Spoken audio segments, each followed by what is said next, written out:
We've got a monster, we've got death, we've got destruction. It's just chaos.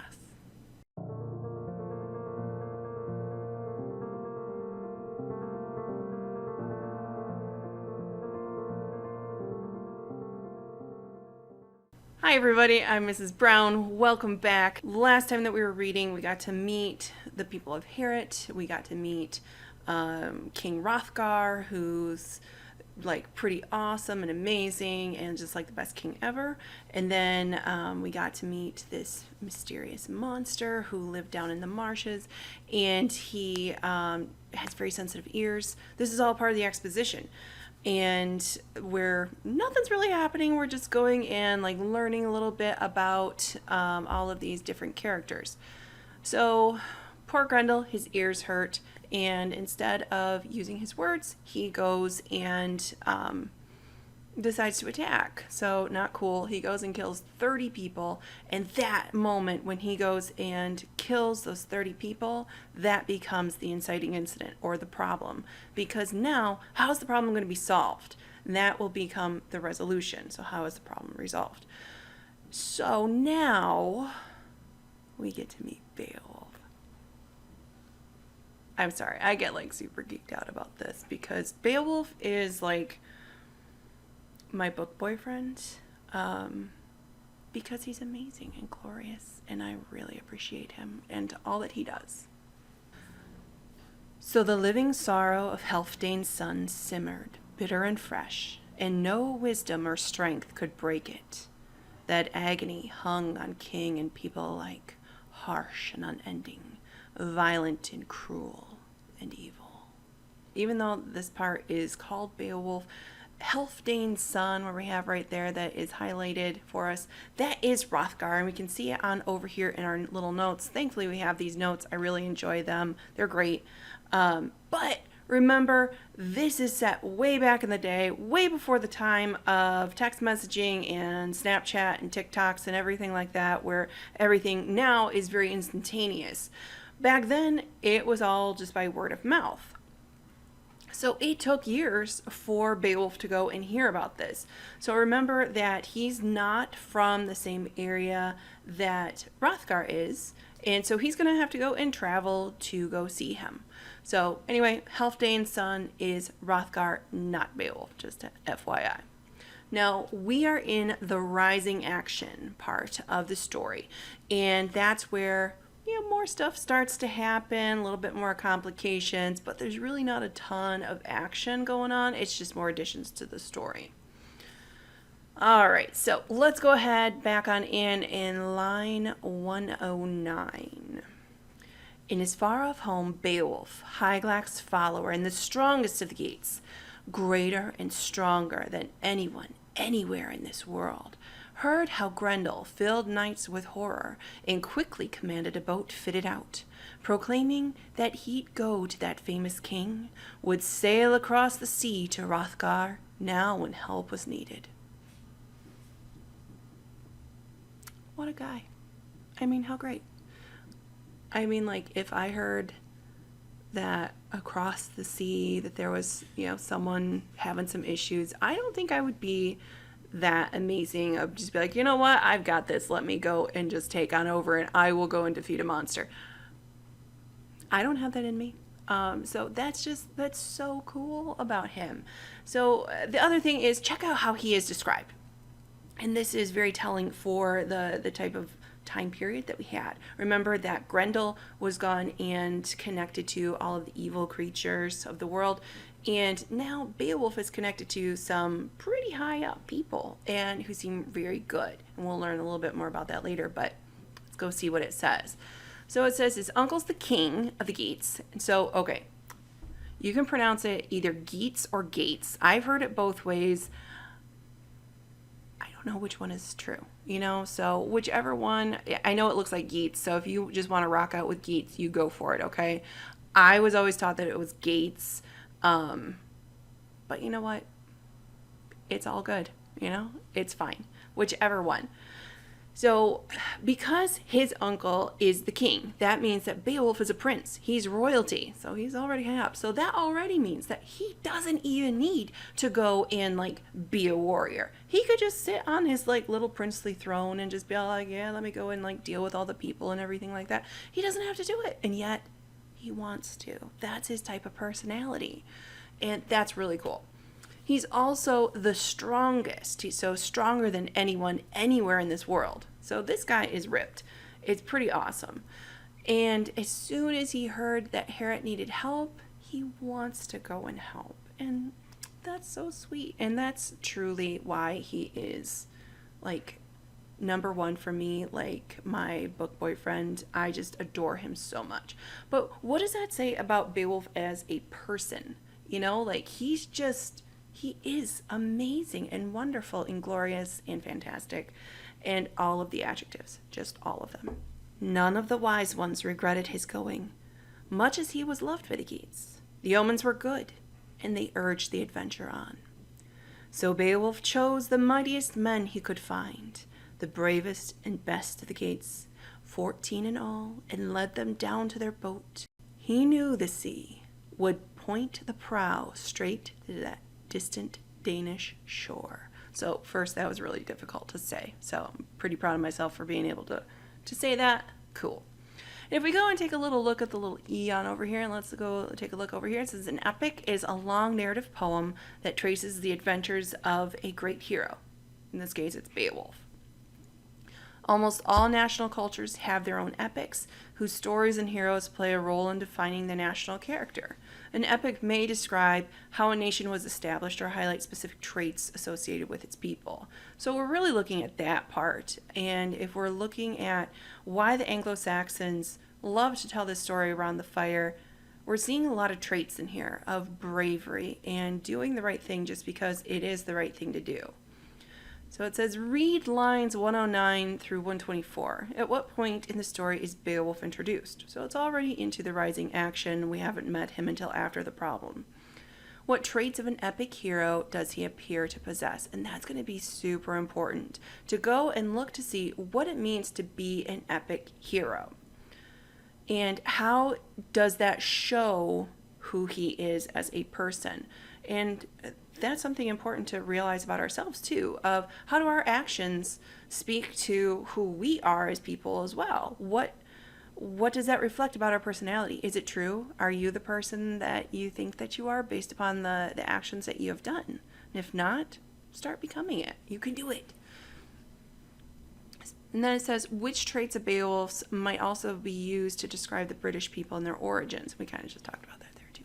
So now we have this next part here where it's just going to go and summarize a big part of the text, just as a heads up for you. So it says, Beowulf and his men sail over the sea to the land of the Danes to offer help to Hrothgar.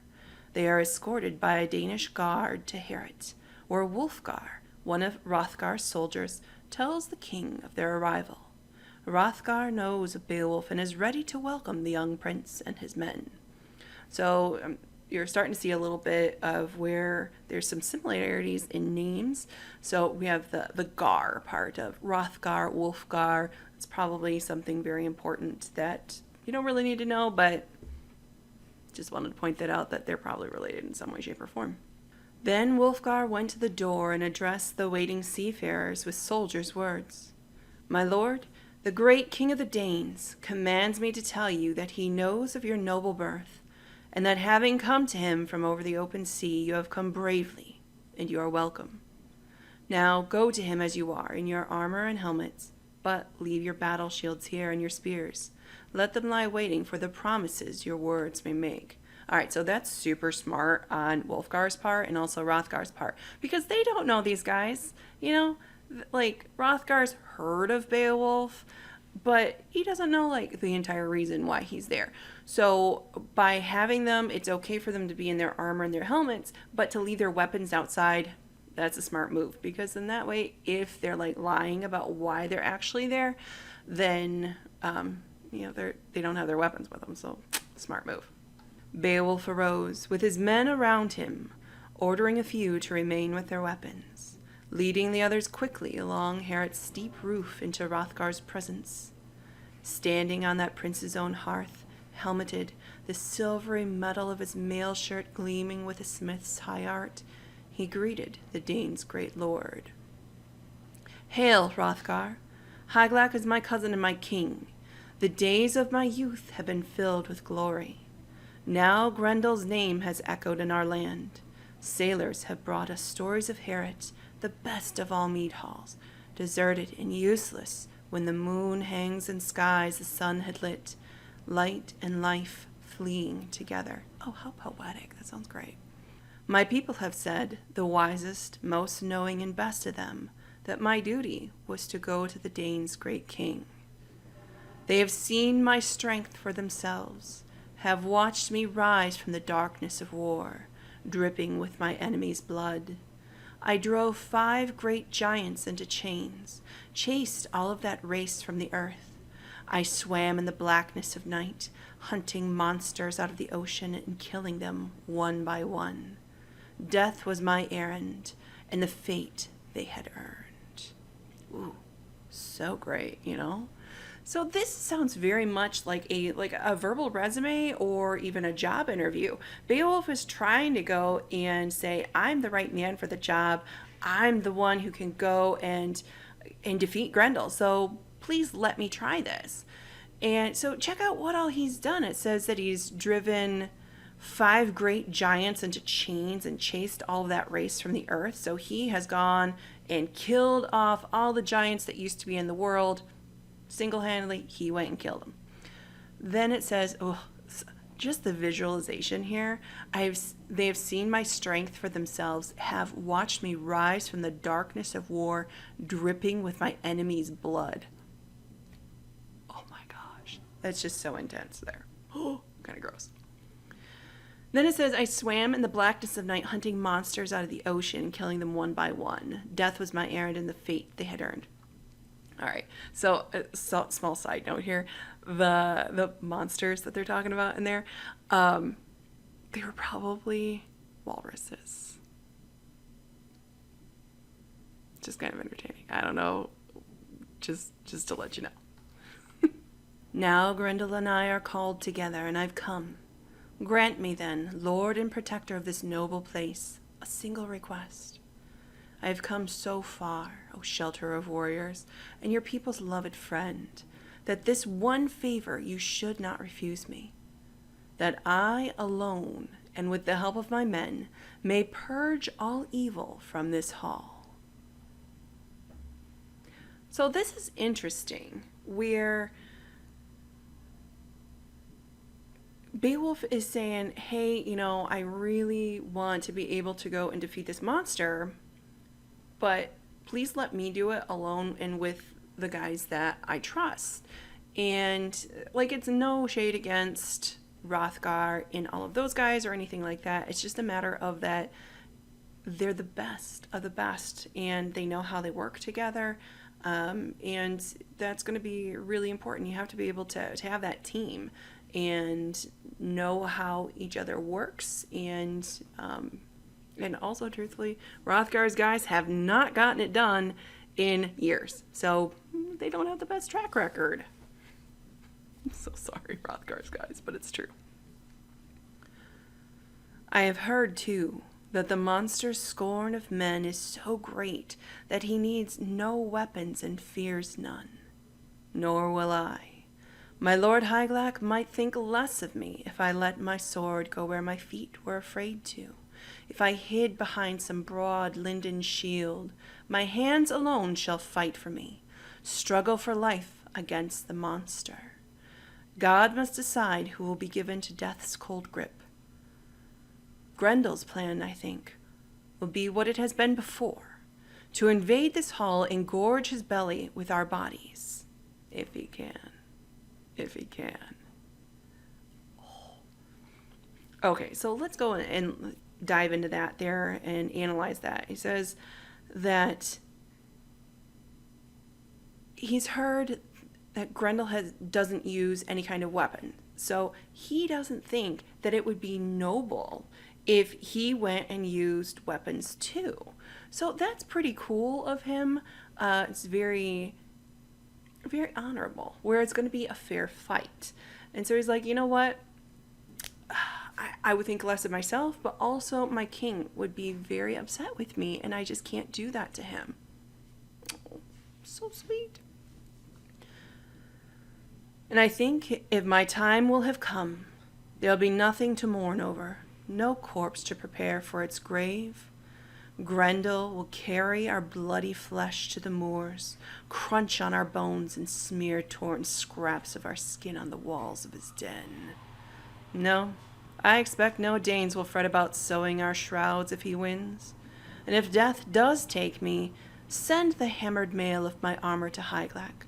Return the inheritance I had from Hrethel, and he from Wayland. Fate will unwind as it must.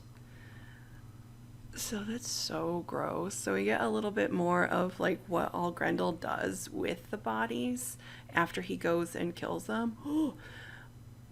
So it says that there's not going to be anything left. Like there's just going to be scraps and like some bones that Grendel crunches on.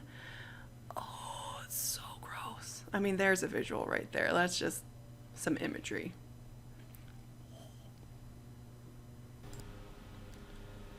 Hrothgar replied, protector of the Danes, Beowulf, you've come to us in friendship, and because of the reception your father found at our court.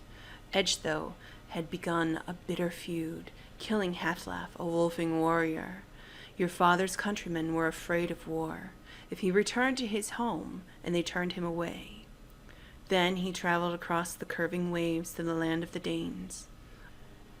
I was new to the throne then, a young man ruling this wide kingdom and its golden city. Haergar, my older brother, a far better man than I, had died, and dying made me, second among Healfdane's sons, first in this nation. I brought to the edge of Ecgtheow's quarrel, sent ancient treasures through the ocean's furrows to the Wolfings. Your father swore he'd keep the peace. My tongue grows heavy, and my heart, when I try to tell you what Grendel has brought us, the damage he's done here in this hall. You see for yourself how much smaller our ranks have become, and can guess what we've lost to his terror. Surely the Lord Almighty could stop his madness, smother his lust.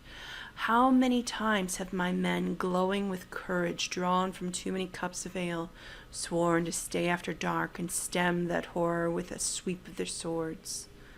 And then, in the morning, this mead hall glittering with new light would be drenched with blood, the benches stained red, the floors all wet from that fiend's savage assault, and my soldiers would be fewer still, death taking more and more. But the table, Beowulf, a banquet in your honor. Let us toast your victories and talk of the future. So we get a little backstory on Hrothgar and find out that he was actually the second son and only became king after his older brother Haergar had died. So if you're ever trying to like remember all these characters and how they're related to one another, pretty much if there's an H with it, they're going to be with Herod. If not, then they're probably with Beowulf. If it's like a wolf name, because like apparently he's with the Wolfings, then it's going to be like with Beowulf. So it's just kind of interesting there. And so Hrothgar's had a lot of accomplishments besides building Herod. And so this connects Hrothgar to the other great men, which in turn would make him great too. Kind of cool. And then when it's talking about in the morning, we have more imagery of Grendel's savagery. He's gone past the point of just being angry about his ears hurting, and now he's just killing for fun because it's just like, he likes the taste of human flesh. Now, some people like to think that Grendel is a monster, and I think I talked about this in the previous video. And it is very open to our interpretation. Now, one of the more interesting ones for me is where Grendel is portrayed as a human. And it makes it a lot